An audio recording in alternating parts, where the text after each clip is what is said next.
నాకు అవకాశం ఇచ్చినప్పుడు కనీసం కొంత పని చేయడానికి సహకరించి కొంతకాలం చూసిన తర్వాత వాస్తవాల ప్రాతిపదికన ఏదైనా మాట్లాడితే బాగుంటుంది అధ్యక్ష. అంతే తప్ప ఈరోజు ఏడ భూసేకరణ చేయడానికి పోయినా అంతెందుకు అధ్యక్ష, నిన్నమన్నా నేను చూస్తున్నా గచ్చిబౌలిలో భూమి మీరేం చేయొద్దని. అధ్యక్ష దాదాపుగా 25 సంవత్సరాలు అనుకుంటా, 25 సంవత్సరాల క్రితం బిల్లీరావు అనే వ్యక్తికి, ఒక ప్రైవేట్ వ్యక్తికి, ప్రైవేట్ సంస్థకు ఆ భూమి కేటాయించారు. 25 సంవత్సరాల నుంచి ఏ రోజు కూడా సెంట్రల్ యూనివర్సిటీ దగ్గర భూమి లేదు. తెలంగాణ ఉన్న కంబైన్డ్ రాష్ట్రంలో 2006లో ఆనాడు కాంగ్రెస్ పార్టీ రద్దు చేసింది ఆ కేటాయింపు. అక్కడి నుంచి కోర్టు కేసులు జరిగినాయి. 2014లో తెలంగాణ రాష్ట్రం వస్తే 2024 వరకు 10 సంవత్సరాలు గత ప్రభుత్వం బిల్లీరావు నుంచి భూమి గుంజుకోలేదు అధ్యక్ష. నేను వచ్చిన వెంబడే సుప్రీంకోర్టు వరకు వెళ్ళి కొట్లాడి ఒక ప్రైవేట్కు ఐఎంజీ భారత్ అని ఒక ఫేక్ కంపెనీకి కేటాయించిందని ఆరోపణలు ఎదుర్కొంటున్న భూమిని సుప్రీంకోర్టులో కూడా కేసు గెలిచి ఆ భూమిని వెనక్కి తీసుకొని ఆ భూమిని ఈరోజు మనం అభివృద్ధిలో భాగంగా టీజీఐఐసి కేటాయించి అక్కడ ఐటీ కంపెనీలు ఇతర పరిశ్రమలు రావడానికి అవసరమైన లేఅవుట్ చేయండి అని చెప్పి ఈరోజు ఒక అభివృద్ధి కోసము ఒక కాంక్రీట్ ప్రపోజల్తో ముందుకు వస్తే ఈరోజు అక్కడ ఏదో రిజర్వ్ ఫారెస్ట్ ఉన్నట్టు, రిజర్వ్ ఫారెస్ట్ లో అత్యంత ఏమంటారు జీవరాశులు ఉన్నట్టు, జింకలు పులులు సింహాలన్నీ ఆనే ఉన్నాయి అన్నట్టు. జింకలు పులులు సింహాలు లేవు అధ్యక్ష. ఆ చుట్టుముట్టుతో కొన్ని గుంట నక్కలు చేరి ఇట్లా వ్యవహరిస్తున్నాయి అధ్యక్ష. గుంట నక్కలకు గుణపాఠం చెప్తాం అధ్యక్ష. అది 100% developed area. We're also going to utilize for development. We're not utilizing or otherwise మేము ఎవరికో అర్ధరాత్రి పూట ఎవరికో కట్టబెట్టే ప్రయత్నం చేయలేదు అధ్యక్ష.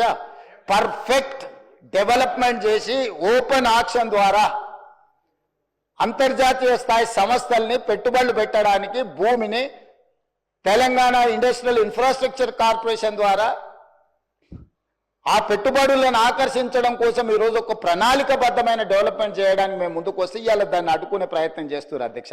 నేను ఒకటే మాట అడుగుతున్నా అధ్యక్ష, 10 సంవత్సరాల మీద అధికారంలో ఉన్నప్పుడు ఐఎంజీ భారత బిల్లీరావు అనే ఆయన దగ్గర భూమి ఉన్నప్పుడు మీకు బాధ లేదు, దుఃఖం లేదు, ఆ భూమిని వెనక్కి తీసుకురావాలని ఆలోచన లేదు. అలాంటి వాళ్ళ నుంచి ఆ భూమిని వెనక్కి తీసుకొచ్చి పరిశ్రమల అభివృద్ధి కోసం ఎందుకు అక్కడికి పోయినాం అధ్యక్ష? ఈరోజు అమెరికన్ కౌన్సిలేట్ అక్కడనే ఉంది, ఈరోజు విప్రో అక్కడనే ఉంది, ఇన్ఫోసిస్ అక్కడనే ఉంది, ఐటీ పరిశ్రమలన్నీ అక్కడనే ఉన్నాయి. అట్లాంటివి చాలా పరిశ్రమలు ఉన్నాయి అక్కడ. అది ఫైనాన్షియల్ డిస్ట్రిక్ట్. ఆ ఫైనాన్షియల్ డిస్ట్రిక్ట్ని ఇంకా కొంచెం ఎక్స్పాండ్ చేస్తే అంతర్జాతీయ స్థాయిలో పెట్టుబడులను ఆకర్షించుంటాడని అని చెప్పి ఈరోజు అక్కడ దాన్ని విస్తరించే ప్రయత్నంలో భాగంగా ఈరోజు పోయినాం అధ్యక్ష. పరోక్షంగా కోర్టులో పిఐఎల్ చేపిస్తారు, పరోక్షంగా పిల్లల్ని రెచ్చగొడతారు, యూనివర్సిటీ ల్యాండ్ తీసుకున్నారని. ఐఎంజీ భారత్కు పోయినప్పుడు లేని బాధ ఈరోజు టీజీఐఐసి పరిశ్రమలను నిలుపుకోవడానికి, పెట్టుబడులు పెట్టడానికి, వేల లక్షల ఉద్యోగ అవకాశాలు కల్పించడానికి ప్రయత్నం చేస్తుంటే ఎందుకు అభ్యంతరం పెడుతున్నారు అధ్యక్ష? ఎందుకు అంటే ఇంత సింపుల్ లాజిక్. అంటే రేపు పొద్దుగాల మీరు ఏ పరిశ్రమల కోసం భూమి సేకరించరా? ఏ రోడ్ల కోసం విస్తరించడానికి మీరు భూములు సేకరించరా? ఈ రాష్ట్రంలో పరిశ్రమలు రావద్దా? ఈ రాష్ట్రంలో పెట్టుబడులు ఎవరు పెట్టొద్దా? ఈ రాష్ట్రంలో చదువుకున్న నిరుద్యోగులకు ఉద్యోగ ఉపాధి అవకాశాలు ఇవ్వొద్దా? యూనివర్సిటీకి ఏం సంబంధం అధ్యక్ష భూమి? ఆ భూమి ఐఎంజీ భారత్ అని బిల్లీరావుకు కట్టబెట్టిన భూమి 25 సంవత్సరాల తర్వాత ఈ ప్రభుత్వం ఏర్పడిన తర్వాత, ప్రజాప్రభుత్వం ఏర్పడిన తర్వాత సుప్రీంకోర్టులో కొట్లాడి వేల కోట్ల రూపాయల భూమిని వెనక్కి తెచ్చింది నేను అధ్యక్ష. సుప్రీంకోర్టులో ఉద్దండులైన న్యాయవాదులను పెట్టి వాదింపజేపించి సుప్రీంకోర్టులో గెలిచి ఆ భూమిని వెనక్కి తీసుకొని ఈరోజు ఎవరికో అర్ధరాత్రి పూట కట్టబెట్టకుండా పరిశ్రమలు ఐటీ పార్కులు చేయాలని, మల్టీ జోన్ మిక్స్డ్ యూజ్ కోసం చేయాలని చెప్పి ఒక మంచి ఉద్దేశంతో వస్తే దాన్ని కూడా అడ్డుకుంటారు. साथियों, तेलंगाना की कांग्रेस सरकार भी जनता से किए वादे भूल गई है। वहां कांग्रेस, वहां की सरकार जंगलों पर बुलडोजर चलवाने में व्यस्त है। प्रकृति को नुकसान, जानवरों को खतरा, यही है कांग्रेस की कार्यशैली। हम यहां कचरे से गोवर्धन बनाने के लिए मेहनत कर रहे हैं और वो बने बनाए जंगलों को उजाड़ रहे हैं। यानी सरकार चलाने के दो मॉडल आपके सामने हैं।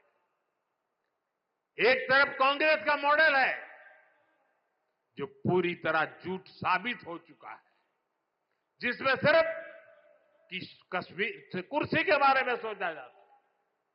दूसरा मॉडल बीजेपी का है जो सत्य के आधार पर चल रहा है, बाबा साहब आंबेडकर ने दी हुई दिशा पर चल रहा है, संविधान की मर्यादाओं को सर आंखों पर चढ़ा के चल रहा है और सपना है विकसित भारत बनाने के लिए प्रयास करना। आज यहां यमुना नगर में भी हम इसी प्रयास को आगे बढ़ता देखते हैं। साथियों, मैं आपसे एक और अहम विषय की चर्चा करना चाहता हूं। कल देश ने वैशाखी का पर्व मनाया है। कल ही जलियांवाला बाग हत्याकांड के भी 106 वर्ष हुए हैं। इस हत्याकांड में अपनी जान गंवाने वालों की स्मृतियां आज भी हमारे साथ है। जलियांवाला हत्याकांड में शहीद हुए देशभक्तों और अंग्रेजों की क्रूरता के अलावा एक और पहलू है जिसे पूरी तरह अंधेरे में डाल दिया गया था। ये पहलू मानवता के साथ, देश के साथ खड़े होने के बुलंद जज्बे का है। इस जज्बे का नाम शंकरन नायर था। आपने किसी ने नहीं सुना होगा, शंकरन नायर का नाम नहीं सुना होगा, लेकिन आजकल इनकी बहुत चर्चा हो रही है। शंकरन नायर जी एक प्रसिद्ध वकील थे और उस जमाने में 100 साल पहले अंग्रेजी सरकार में बहुत बड़े पद पर विराजमान थे। वो सत्ता के साथ रहने का सुख, चैन, मौज सब कुछ कमा सकते थे, लेकिन उन्होंने विदेशी शासन की क्रूरता के विरुद्ध जलियांवाला बाग की घटना से व्यथित होकर मैदान में उतरे। उन्होंने अंग्रेजों के विरुद्ध आवाज उठाई। उन्होंने उस बड़े पद से लात मार करके इसे छोड़ दिया। केरल के थे, घटना पंजाब में घटी थी। उन्होंने